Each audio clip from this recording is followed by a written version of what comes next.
ಮಾಡಿಕೊಳ್ಳಿ.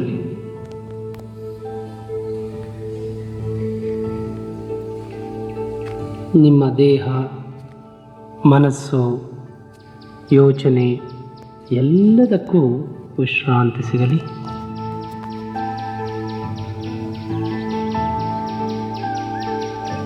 ನಿಮ್ಮಲ್ಲಿರುವ ಎಲ್ಲ ಒತ್ತಡಗಳು ಕಡಿಮೆಯಾಗುತ್ತಿರುವುದನ್ನು ಅರಿವಿಗೆ ತಂದುಕೊಳ್ಳಿ. ನಿಮ್ಮ ದವಡೆಗಳಲ್ಲಿನ ಬಿಗುವನ್ನು ಸಡಿಲಗೊಳಿಸಿ ನಿಮ್ಮ ದವಡೆಗಳ ನಡುವೆ ಸ್ವಲ್ಪ ಅಂತರವಿರಲಿ. ಕ್ರಮವಾಗಿ ವಿಶ್ರಾಂತಗೊಳ್ಳಿರಿ. ವಿಶ್ರಮಿಸಿ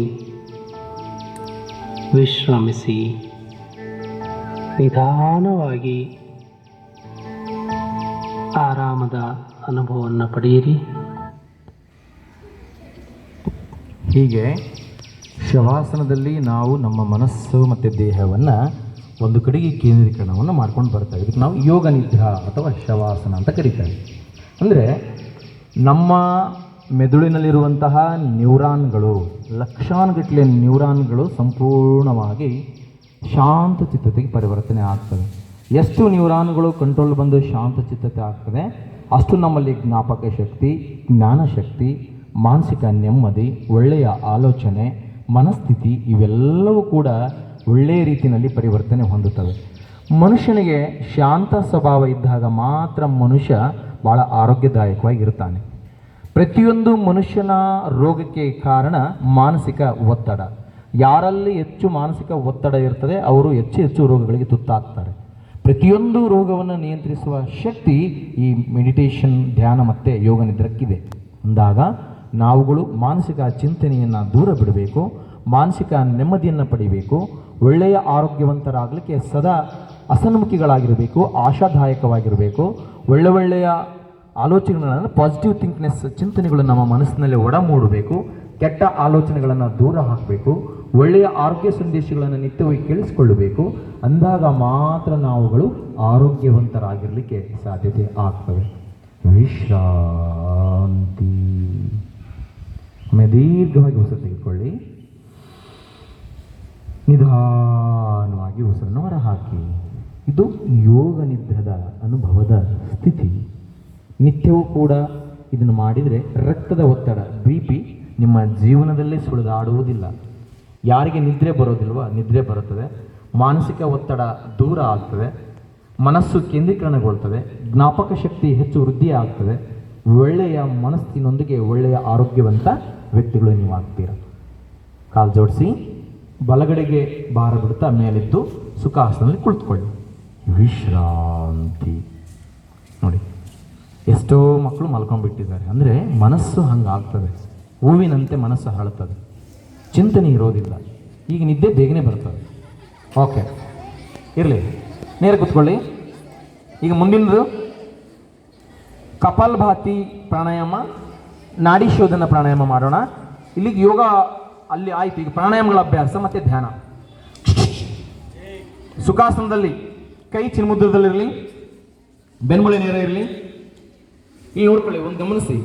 kapalbhati, brain shine is the kapalbhati ಅಂತ ಕರಿತೀವಿ. ಇಲ್ಲಿ ನಮ್ಮ ಒಂದು ಹೊಟ್ಟೆ ಭಾಗ ಇನ್ ಅಂಡ್ ಔಟ್ ಆಗೋದು ಗಮನಿಸಬೇಕು. ಅದು ಕಪಾಲಭಾತಿಯಲ್ಲಿ ಬಹಳ ಮುಖ್ಯವಾಗಿರುವಂಥದ್ದು. ನಾವು ಓನ್ಲಿ ಎಕ್ಸಲೇಷನ್ ಮಾಡ್ತೀವಿ, ನಮ್ಮ ಬಾಡಿ ಆಟೋಮೆಟಿಕ್ಲಿ ಇನ್ನಲೇಷನ್ ಉಸಿರು ತೆಗೆದುಕೊಳ್ಳುತ್ತೆ. ಹೇಗೆ? ನೀವೆಲ್ಲ ಪ್ರತಿ ಶನಿವಾರ ಮೊದಲೆಲ್ಲ ಅಭ್ಯಾಸ ಮಾಡಿದ್ದೀರಿ, ಈಗ ಕೂಡ ನಿರಂತರ ಮಾಡೋಣ. ನೋಡಿ, ಕಪಾಲಭಾತಿ.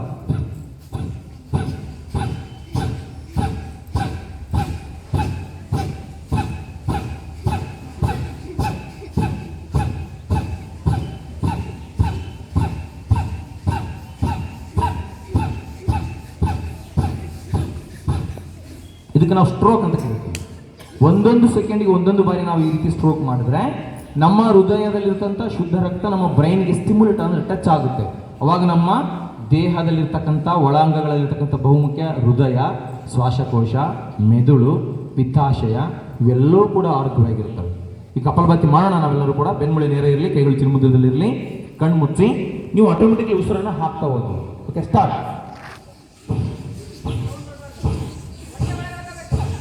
ನೀವು ಫೋರ್ಸ್ಫುಲ್ ಹೊರಗೆ ಹಾಕಬಾರ್ದು. ನೀವು ಉಸಿರನ್ನು ಸ್ಟೋಕ್ ಕೊಡಬೇಕು.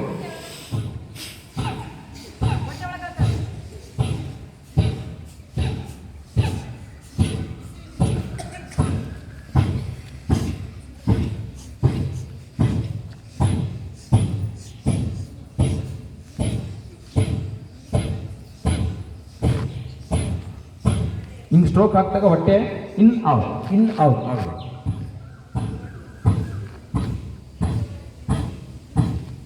ಒಮ್ಮೆ ಜೋರಾಗಿ ಉಸಿರು ಹೊರಗೆ ಹಾಕಿ ಭಾರ ಕುಂಭಕ ಸ್ಟಾಪ್ ಹೋಲ್ಡ್ ಮಾಡಿ ಪೂರ್ಣ ಉಸಿರು ಒಳಗೆ ತೆಗೆದುಕೊಳ್ಳಿ ಹೋಲ್ಡ್ ಅಂತರ್ಕುಂಭಕ ಬ್ರೀತ್ ಹೋಲ್ಡ್ ಇನ್ಸೈಡ್ ಸ್ಲೋಲಿ ಉಸಿರು ಹಾಕಿ ಎಕ್ಸೇಲ್ ನಾರ್ಮಲ್ ಬ್ರೀದಿಂಗ್ ಸಾಮಾನ್ಯ ಉಸಿರಾಟಕ್ಕೆ Be concentrate your mind only for the concentrate inhalation and exhalation. ಉಚ್ಛ್ವಾಸ ನಿಶ್ವಾಸ ಕಡೆಗೆ ಮಾತ್ರ ಕೇಂದ್ರೀಕರಣ ಮಾಡಿಕೊಳ್ಳಿ. ಓಕೆ, ಮುಂದಿನ ಹಂತದಲ್ಲಿ ಈಗ ನಾಡಿ ಶೋಧನ ಪ್ರಾಣಾಯಾಮ. ನಾವೇನು ಅನುಲೋಮ ವಿಲೋಮ ಮಾಡ್ತೀವಿ, ಇಲ್ಲಿ ಸೂರ್ಯನಾಡಿ, ಚಂದ್ರನಾಡಿ ಮತ್ತು ಸುಷುಮ್ನ ನಾಡಿ ಮೂಲಕವಾಗಿ ನಾಡಿ ಶೋಧನವನ್ನು ಪ್ರಾಕ್ಟೀಸ್ ಮಾಡೋಣ. ಎಡಗೈ ಈ ರೀತಿ ಇರುತ್ತೆ, ಬಲಗೈ ನಾಸಿಕ್ ಮುದ್ರ ಅಥವಾ ವಿಷ್ಣು ಮುದ್ರ ಅಂತ ಕರೀತೀವಿ.